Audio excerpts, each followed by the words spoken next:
तो फाइनली जी instant glowing and whitening serum ready हो गया।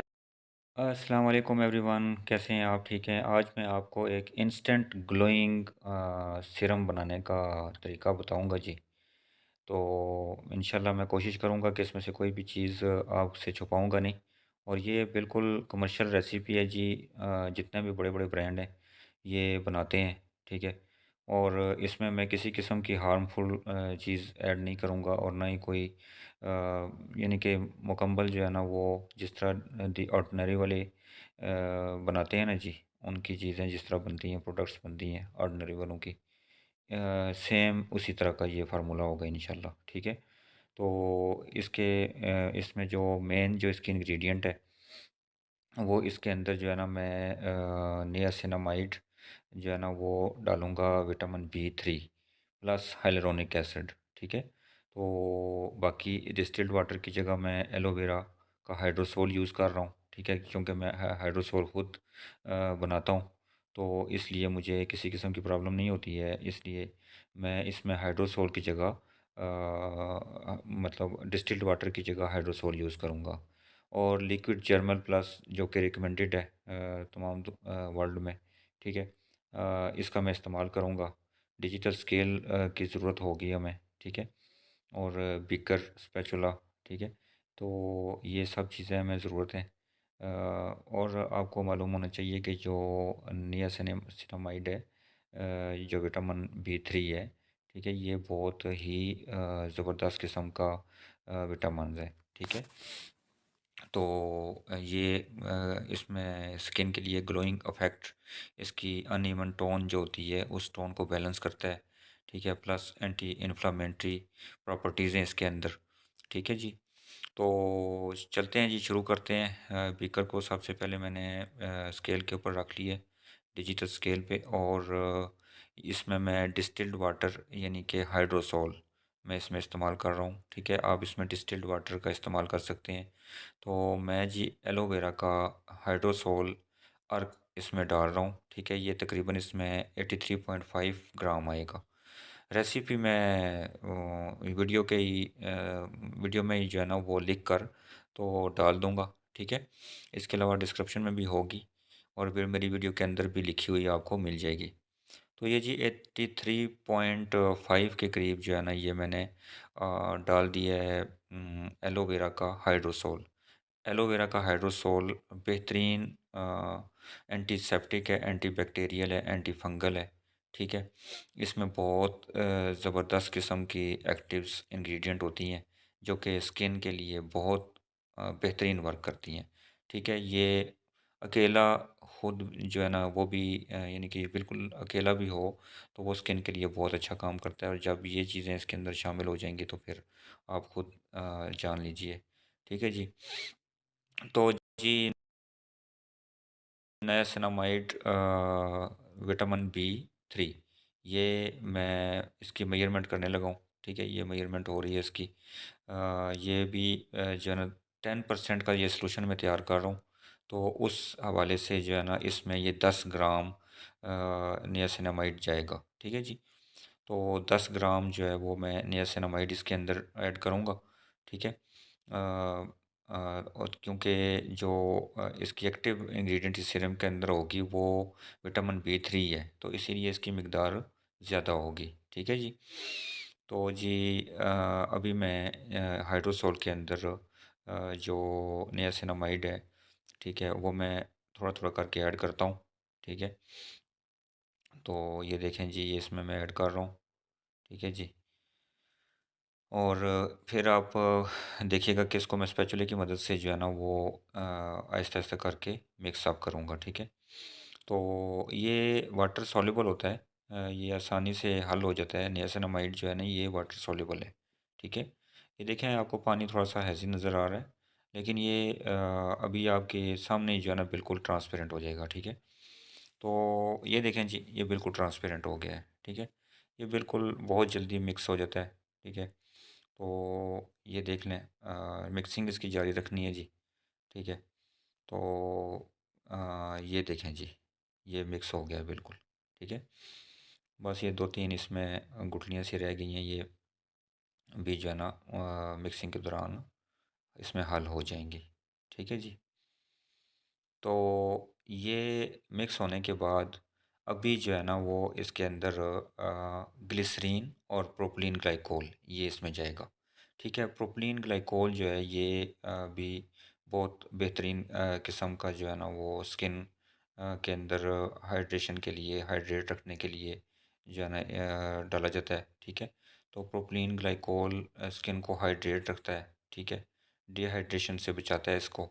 तो इसलिए इसकी जो मिकदार है वो मैंने इस रेसिपी को जो डिज़ाइन किया है इसमें ये तकरीबन 4 ग्राम होगी। ठीक है, 4 ग्राम इसमें ग्लिसरीन जाएगी। ये देखें थोड़ा सा ज़्यादा हो गया है, तो मैं ड्रॉपर की मदद से इसको कम करूँगा। ठीक है, क्योंकि देखें जी, जो भी रेसिपी डिज़ाइन की जाती है ना उसकी मेजरमेंट बहुत वेरी करती है। ठीक है, ख़ास तौर पे ये जो इस टाइप के केमिकल्स होते हैं, जो चीज़ें होती हैं, बेशक ये नुकसानदेह नहीं है, हार्मफुल नहीं होते हैं, ये स्किन को नुकसान नहीं देते, लेकिन एक रेसिपी को जो जब डिज़ाइन किया जाता है तो उसमें सारी चीज़ों की मेजरमेंट बहुत ज़रूरी होती है। ठीक है, तो इस हवाले से फिर जो मैंने 4 ग्राम इस रेसिपी में ये प्रोपिलीन ग्लाइकोल की जो है ना वो तरतीब रखी है, तो उस हवाले से इसको मैं 4 ग्राम ही करूँगा। ठीक है, तो ये देखिए जी, ये तकरीबन 4 ग्राम, ये थोड़ा सा रह गया, ये देख लें, ये 4 ग्राम हो गया। ठीक है, तो ये ड्रॉपर की मदद से मैंने इसमें से जो ज़्यादा हो गई थी वो निकाल ली है। ठीक है जी, अभी इसको टेयर कर लेंगे और इसमें अभी ग्लिसरीन ऐड करेंगे जी। ठीक है, ये ग्लिसरीन है, वेजिटेबल ग्लिसरीन। ठीक है जी, ये ग्लिसरीन इसके अंदर जाएगी 2 ग्राम। ठीक है, ये अगर थोड़ी सी ज़्यादा भी हो जाती है तो इसमें कोई मसला नहीं है, लेकिन यह है कि प्रोपिलीन ग्लाइकोल आपकी जो है ना वो ज़्यादा नहीं होनी चाहिए। ठीक है, इसमें अगर कुछ इशारिया के अंदर अगर पॉइंट बढ़ भी जाएँ तो कोई इशू नहीं है, लेकिन इशारिया में ही होने चाहिए, ग्रामेज में नहीं होने चाहिए। ठीक है, तो ये भी जी मैंने दोनों मिक्सअप करके तो इसमें डाल दिए हैं और स्पैचुला की मदद से मैं अभी इनको मिक्स कर रहा हूँ। ठीक है, ये इनकी मिक्सिंग करनी है जी, प्रॉपर मिक्सिंग करनी है। ठीक है, ताकि जो है ना इनके इनके जो भी चीज़ें हमने डाली हुई हैं वो प्रॉपर जो है ना वो मिक्सअप हो जाएं। ठीक है जी, तो अब इसके अंदर बारी आती है हाइलुरोनिक एसिड की। हाइलुरोनिक एसिड के बारे में आप जानते होंगे। हाइलुरोनिक एसिड बहुत बेहतरीन किस्म का जो है ना ये विटामिन है। ठीक है, हाइलुरोनिक एसिड हमारे अंदर नेचुरली पाया जाता है। ठीक है, जो कि हमारी स्किन को शाइन के लिए यानी कि जवान रखने के लिए काम आता है, और प्लस इसमें एंटी एजिंग प्रॉपर्टीज़ होती हैं। ठीक है जी, तो मैंने इसका ना सलूशन पहले से तैयार किया होता है। इसकी भी मैं इंशाल्लाह वीडियो डालूँगा। ठीक है, कि हाइलुरोनिक एसिड का 2% सलूशन कैसे तैयार किया जाता है। तो मैंने इसका सलूशन पहले से तैयार किया हुआ था, क्योंकि हाइलुरोनिक एसिड की मिक्सिंग जो है ना वो मुश्किल होती है। 3-4 घंटे में ये मिक्स होता है इसका पाउडर। तो ये देखें जी, मैंने बोतल के अंदर पहले से इसका 2% सलूशन बनाया हुआ था। यानी कि 2% सलूशन ये होता है कि हाइड्रोसोल लेकर, ठीक है, तो उसमें 2% हाइलुरोनिक एसिड डाल के उसकी मिक्सिंग करके तो उस सॉल्यूशन को मैंने प्रिज़र्व कर लिया था। और वही सॉल्यूशन फिर जो है ना मैं उसको वक्तन-फ़वक्तन अपनी कॉस्मेटिक्स की कोई भी चीज़ जब बनाता हूँ तो उसमें मैं ऐड कर लेता हूँ। क्योंकि उस वक़्त इतना टाइम नहीं होता कि उसको मिक्सिंग के लिए छोड़ दिया जाए। तो ये जी मैंने अभी मिक्स कर ली है। ठीक है, ये बोतल आपको नज़र आ रही है जिसमें मैं सीरम ऐड करूँगा, डालूँगा। तो बाकी मैं इसकी पीएच को भी चेक किया जाएगा जी, कि इसकी पीएच जो है ना वो बहुत ज़्यादा तो नहीं है या फिर कम तो नहीं है। ठीक है, क्योंकि सीरम और जो इस टाइप के सीरम होते हैं उनकी जो पीएच है वो 4 से 6 के दरमियान में होनी चाहिए। ठीक है, एक अच्छा जो सीरम होता है उसकी 4 से 6 के दरमियान में पीएच होनी चाहिए। ठीक है, तो वो यानी कि स्किन को इरिटेट नहीं करता। बाज़ लोग ऐसे होते हैं कि जिनको इस पीएच की जो रेंज होती है उसमें भी इरिटेशन होती है, लेकिन ज़्यादातर जो स्किन होती है उसको ये जो रेंज है वो इरिटेट नहीं करती। ठीक है, तो अभी मैं इसमें लिक्विड जर्मल प्लस ऐड करूँगा जी, ये एक प्रिजर्वेटर है। जो कि बहुत बेहतरीन किस्म का प्रिजर्वेटर है और जो स्किन के लिए नुकसानदेह नहीं है, और आपकी जो प्रोडक्ट है उसको बड़े अरसे तक, लंबे अरसे तक जो है ना उसको प्रिजर्व करता है। तो कोशिश करें जी, जो चीज़ें मैं ऐड कर रहा हूँ ना यही चीज़ें आप इसके अंदर डालें, तो इंशाल्लाह आपको इसका इंस्टेंट रिज़ल्ट मिलेगा, ग्लोइंग इफ़ेक्ट आएगा स्किन के ऊपर। ठीक है, प्लस एक्नी के जो निशानात होते हैं वो भी इससे ख़त्म हो जाएंगे। ठीक है, और जो सोजिश होती है वो भी ख़त्म होगी, और ये जो आपके पोर्स होते हैं उनको रिड्यूस करता है। ठीक है, तो ये बहुत बेहतरीन वर्क करता है। पीएच देखें जी, ये मैंने पीएच स्ट्रिप की मदद से इसकी पीएच चेक की है, तो ये पीएच इसकी 5 और 6 के दरमियान में है। ठीक है, ये कलर देख लें जी। ठीक है, तो ये स्ट्रिप की से जो मैं पीएच आपको चेक करवा रहा हूँ, ये 5 से 6 के दरमियान में है, तो इसका मतलब ये है कि ये पीएच बिल्कुल ठीक है। और ये मीटर की मदद से भी मैं आपको दिखा रहा हूँ जी, ये मेरा डिजिटल मीटर है, इसकी मदद से आप चेक करें। तो ये मैं थोड़ी सी लाइट आपको ऑन करके चेक कराता हूँ, शायद आपको नज़र ना आए।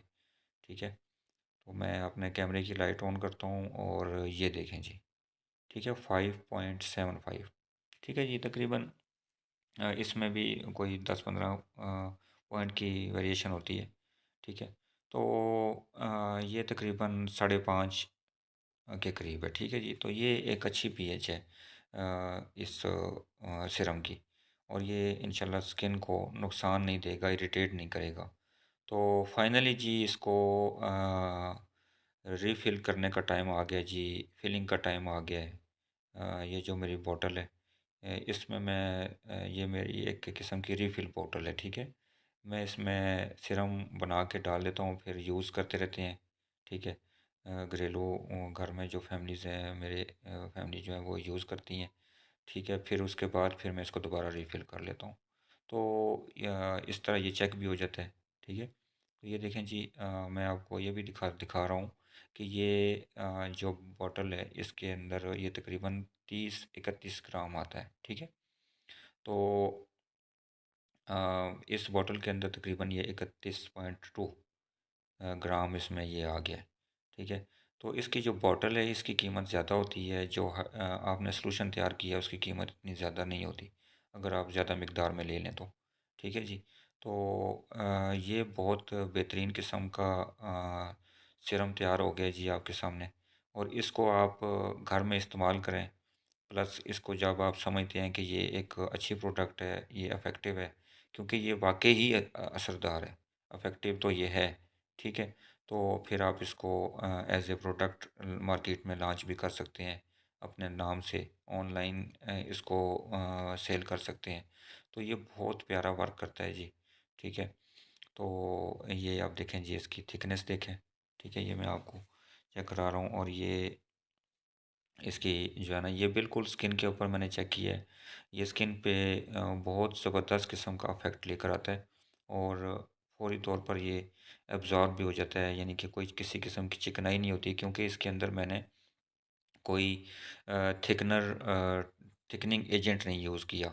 जो नेचुरली हाइलुरोनिक एसिड की थिकनेस होती है, जो गाढ़ापन उसका होता है, वही उसके अंदर इस्तेमाल किया है मैंने। ठीक है जी, तो ये देखें जी, ये जो बॉटल है ये 100% ट्रांसपेरेंट नहीं होती। ठीक है, ये जिस तरह ऑर्डिनरी वालों की बॉटल्स होती है ना, ये वही बॉटल है। ठीक है, तो उसके की वजह से जो है ना ये बिल्कुल 100% ट्रांसपेरेंट नहीं होती, लेकिन इसके अंदर सॉल्यूशन बिल्कुल ट्रांसपेरेंट है। ठीक है, तो ये जी आपका 10% नियासिनामाइड जो है ना विटामिन B3 सीरम जो है वो रेडी हो गया है। ठीक है, तो आप इसको देखें, और बाकी जो है ना ये चीज़ें हैं जितनी भी मैंने आपको नोट कराई हैं, इनको इसी तरतीब के साथ आप मिक्स करिएगा। ठीक है जी, बाकी मैं आपको इंशाल्लाह इसी तरह की सिरम्स, मुख्तलिफ़ किस्म के जो सिरम्स बनते हैं, हिलुरोनिक एसिड का सिरम बनता है। ठीक है, लैक्टिक एसिड का, मुख्तलिफ़ जितने भी सिरम्स बन रहे हैं जी, और जो असरअंदाज हैं, जो इफ़ेक्टिव हैं, जो कि 100% काम करते हैं, उस तरह की रेसिपीज़ मैं आपको इंशाल्लाह अपने चैनल के ऊपर जो है ना वो मैं इंशाल्लाह अपलोड करता रहूँगा। ठीक है। तो उम्मीद है कि मेरी आपको ये रेसिपी अच्छी लगी होगी। आपने मेरी रेसिपी जो मैंने लिख कर वीडियो में डाली है उसको भी देख लिया होगा। तो तब तक के लिए जी इतना ही। अल्लाह हाफिज़।